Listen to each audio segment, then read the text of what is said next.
আমি নির্মল বিশ্বাস মুদ্রা চ্যানেল ইউটিউব চ্যানেল থেকে আপনাদেরকে জানাই স্বাগতম। আর সকালবেলায় এক দাদা সুদূর বারুইপুর থেকে আমার কাছে এসেছেন। দাদা অনেকদিন ধরেই আমাকে ফোন করেছেন, তাই আমি আজকে ওনাকে আসতে বলেছিলাম। আজকে ছুটির দিন। দাদা নমস্কার, আপনি কোথা থেকে আসছেন? নমস্কার, আমি বারুইপুর থেকে আসছি। আমার নাম হলো আহমেদ হোসেন। আহমেদ হোসেন দাদা আমার কাছে আজকে এসেছেন, এত দূর থেকে আসার জন্য ওনাকে অনেক অনেক ধন্যবাদ। তো দাদা কিছু কয়েন নিয়ে এসছে, কয়েনগুলো আপনাদেরকে দেখাই। দাদার একটা রিকোয়েস্ট রয়েছে যে দাদা কয়েনের দামটা বলবেন না, আপনি বাদ বাকি যা আছে কালেক্ট করুন এবং আমার রেটে পোষালে আমি আপনাকে দেবো। দাদার বক্তব্য এটা। যাই হোক দাদা, আপনার কাছে যে কয়েনগুলো নিয়ে এসছেন, এখানে আমি স্কেয়ার ক্যাটাগরির কিছু কয়েন পেয়েছি, কিন্তু রেয়ার ক্যাটাগরির কোনো কয়েন আমি পাইনি। উনি অনেকগুলো দেশবন্ধু চিত্তরঞ্জন দাস, নেতাজি সুভাষচন্দ্র এইগুলো সব নিয়ে এসছেন, কিন্তু এইগুলো আমার 1996 নেতাজি সুভাষচন্দ্র দরকার ছিল, দেশবন্ধু চিত্তরঞ্জন দাস হায়দ্রাবাদ দরকার ছিল, যেগুলো খুবই একটা রেয়ার ক্যাটাগরির কয়েন। তো উনি অনেক দূর থেকে এসছেন, আশা করে এসছেন, তবে ওনার কাছ থেকে আমি এই কয়েনগুলো সব কিনে নেব। যে কয়েনগুলো আমি পছন্দ করেছি সেই কয়েনগুলো সবই ওনার কাছ থেকে কিনে নেব এবং উনি একটা রেট আমাকে বলে, আমি ওনাকে একটা রেট দিয়েছি, ওই রেটে যদি ওনার পছন্দ হয় সেই রেটে উনি আমাকে এই কয়েনগুলো দেবেন। কিন্তু দর্শক একটা জিনিস মাথায় রাখবেন, উনি কিন্তু একটা কথা বলেছেন, দাদা রেটটা বলবেন না। তো সেই হিসাবে আমি আপনাদেরকে রেটটা বলতে পারছি না। তো যাই হোক, আমি কয়েনগুলো ওনার কাছ থেকে কিনবো এবং কিছু স্টারওয়ালা নোটও আমি ওনার কাছ থেকে নিয়েছি, সেটা উনি দেখেছেন। ওনাকে আমি বুক প্রাইস দেখিয়ে দিয়েছি, দেখিয়ে দিয়ে কী রেট আছে স্টার নোটগুলো সেগুলো আমি কালেক্ট করেছি। তো যাই হোক, কিছু তো ওনাকে বিক্রি করে যাচ্ছেন আমার কাছে, আর আমি সেগুলো ওনার কাছ থেকে কালেক্ট করে নিচ্ছি। তো আমি আপনাদেরকে দর্শক রেটটা বলতে পারবো না, কারণ রেটটা বলতে উনি মানা করেছেন। তাই রেটটা না বলে আমি আজকে এই ভিডিওটা শেষ করছি। উনি অত দূর থেকে এসছেন, উনি আবার বাড়িতে যাবেন, আর একজন বসে আছেন, উনি কয়েন দেখাবেন বলে এসছেন। তো যাই হোক, ওনাকে তাড়াতাড়ি আমি ছেড়ে দেবো।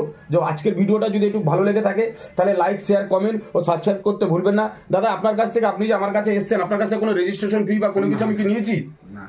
আর আপনি এখানে যে কয়েন দেখাতে এসেছেন, কয়েনটা পুরোপুরি নিরাপদ এবং কয়েন নিয়ে বিভিন্ন জায়গায় যে জিনিস হচ্ছে সেটা হিন্দি এবং বাংলা, আমি একটু বলতে হচ্ছে আমার। হ্যাঁ বলুন, অবশ্যই বলবেন। বাংলা চ্যানেলের মধ্যেও কিছু কয়েন ক্রেতা, তারা যে মানুষগুলো জানেন না কয়েন সম্পর্কে, তাদেরকে কিন্তু ভুল বুঝিয়ে তাদের থেকে মূল্যবান কয়েন কিন্তু তারা অলরেডি হাতিয়ে নেওয়া হয়ে গেছে এবং হাতাচ্ছে। এই অভিযোগ আমি নিজে করছি, আমার কাছে খবর আছে। সেদিক থেকে আমি বলবো মানুষকে সচেতন হতে হবে, সাবধান হতে হবে। যেখানে সেখানে যাওয়া যাবে না, ভুল বার্তা পৌঁছাচ্ছে। এবং আমাদের মতো যারা সাধারণ মানুষ, খেটে খাওয়া মানুষ, তাদের হাতে যদি মূল্যবান কোনো কয়েন এসে থাকেন, তারা বুঝতে পারছেন না, সঠিক জায়গায় যাওয়া উচিত, সঠিক মূল্যটা নির্ধারণ করা উচিত এবং সঠিকভাবে তার মূল্যায়ন করা উচিত। যেখানে সেখানে ছুটলে কিন্তু আমাদেরই ক্ষতি হবে। এই কথা বলে আমার ছোট্ট বক্তব্যটা আমি। না, আপনি আমার কাছে যে এসেছেন তাতে কি আপনি তো একদম পুরো সেফ বা কোনো রকম কোনো? অবশ্যই নিরাপদ জায়গা এটা। এখানে সব কিছুই আছে, এখানে বিভিন্নভাবে চেকিং করারও ব্যবস্থা আছে। এবং নির্মলবাবুকে দেখে আমার যেটুকু আলাপ আলোচনা হয়েছে তাতে করে মনে হয়, আমার ধারণা, আমার বিশ্বাস, তিনি সৎভাবে এই ব্যবসাটা এগিয়ে নিয়ে যাচ্ছেন। এটুকুই বলবো। থ্যাংক ইউ, ধন্যবাদ দাদা, আপনাকে অনেক অনেক ধন্যবাদ আপনি আমার এই কথাটা বলবার জন্য।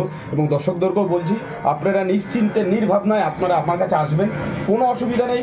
আপনাদের যদি কোনো রকম ডাউট থাকে, আমার কাছে ফ্যালকন গ্যালারির দুটো বই আছে, একটা হচ্ছে আপনাকে নোটের বই দেখাচ্ছি এবং একটা কয়েনের বই আছে। আপনাদের যদি কোনো রকম ডাউট থাকে যে আমি আপনাদেরকে ঠকাচ্ছি, তাহলে আপনারা বই দেখে আপনারা চেক করে তারপরে আপনারা আমার কাছে কয়েন দিয়ে যাবেন। তো যাই হোক, আজকের মতন ভিডিওটা এখানে শেষ করলাম। যদি আপনাদের এই ভিডিও ভালো লেগে থাকে অবশ্যই লাইক, শেয়ার, কমেন্ট ও সাবস্ক্রাইব করতে ভুলবেন না। থ্যাংক ইউ, ধন্যবাদ।